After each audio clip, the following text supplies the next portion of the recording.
আসসালামু আলাইকুম ওয়া রাহমাতুল্লাহ। প্রিয় দর্শক, সূরা ইখলাস কখন 3 বার, 5 বার, 7 বার, 10 বার পড়লে সাথে সাথে ফল পাওয়া যায়। প্রিয় দর্শক, খুবই কার্যকরী, পাওয়ারফুল, ক্ষমতা সম্পন্ন একটা আমল আজকে আপনাদের সাথে শেয়ার করতে যাচ্ছি। ভিডিওটি শেষ পর্যন্ত দেখুন, দেখলে বুঝতে পারবেন কত দামি এবং কত উপকারী। প্রিয় দর্শক, বিস্তারিতভাবে আমি ভিডিওর মাঝে আলোচনা করব। তবে যারা চ্যানেলটির মধ্যে নতুন আছেন, অবশ্যই চ্যানেলটি সাবস্ক্রাইব করে পাশে থাকা বেল আইকনটি বাজিয়ে দিন। দর্শক, সূরা ইখলাস অত্যন্ত ফজিলতপূর্ণ ছোট একটি সূরা। পবিত্র কোরআনের মধ্যে যে ছোট সূরা আছে সেগুলোর মধ্যে একটি ছোট সূরা হচ্ছে সূরা ইখলাস।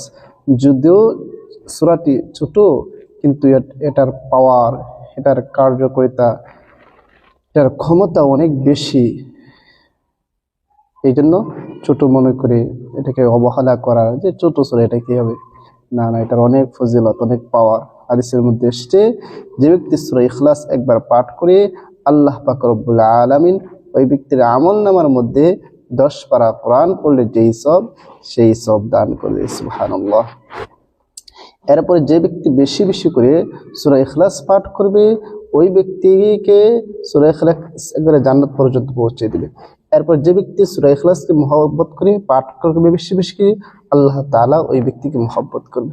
এই জন্য সূরা ইখলাস এমনিতে আমরা বেশি বেশি করে পাঠ করব, তাহলে ইনশাআল্লাহ আমরা অনেক লাভবান হতে পারবো। প্রিয় দর্শক, এবার আসেন, আমি বলেছি 3 বার, 5 বার, 7 বার, 10 বার কখন পড়লে সাথে সাথে ফল পাওয়া যায়। প্রিয় দর্শক, সেই বারটি হচ্ছে শুক্রবার। শুক্রবার আসরের নামাজের পরে, মাগরিবের নামাজের আগে। আসরের নামাজের পরে, মাগরিবের নামাজের পরে আপনি আমলটি করবেন। কিভাবে করবেন? ওযু করে নেবেন, পবিত্র হয়ে নেবেন, এরপর আপনি আমলটা করবেন। সর্বপ্রথম 3 বার ইস্তিগফার পাঠ করে নেবেন। আস্তাগফিরুল্লাহ রাব্বি মিন কুল্লি যামবি ওয়া আতুবু ইলাইহি লা হাওলা ওয়ালা কুওয়াতা ইল্লা বিল্লাহিল আলিয়্যিল আযীম।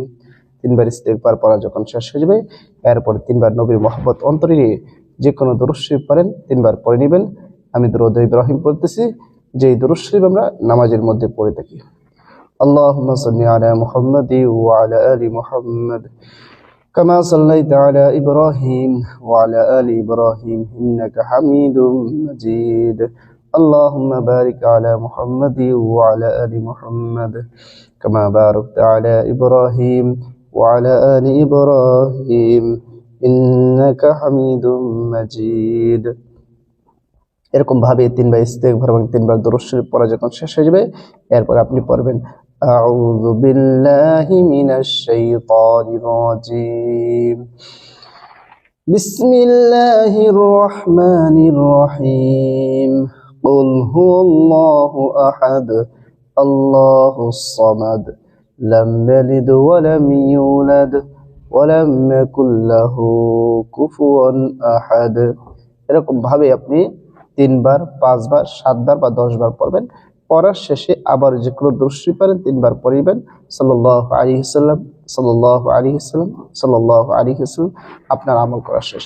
প্রিয় দর্শক, এরপর আল্লাহ তাআলার কাছে আপনি দোয়া করবেন। এরকম ভাবে যদি আপনি আমল করতে পারেন, আপনি যেই নিয়তে আপনি আমলটি করবেন, আল্লাহ তাআলা আপনার সেই নিয়ত পূরণ করে দিবেন। আপনার মনের আশা, মনের বাসনা, মনের আকাঙ্ক্ষা আল্লাহ তাআলা পূরণ করে দিবেন। আল্লাহ তাআলা আপনার রুজি রোজগারের মধ্যে বরকত দান করে দিবে। আল্লাহ তাআলা আপনার বালা মুসিবত দূর করে দিবে ইনশাআল্লাহ।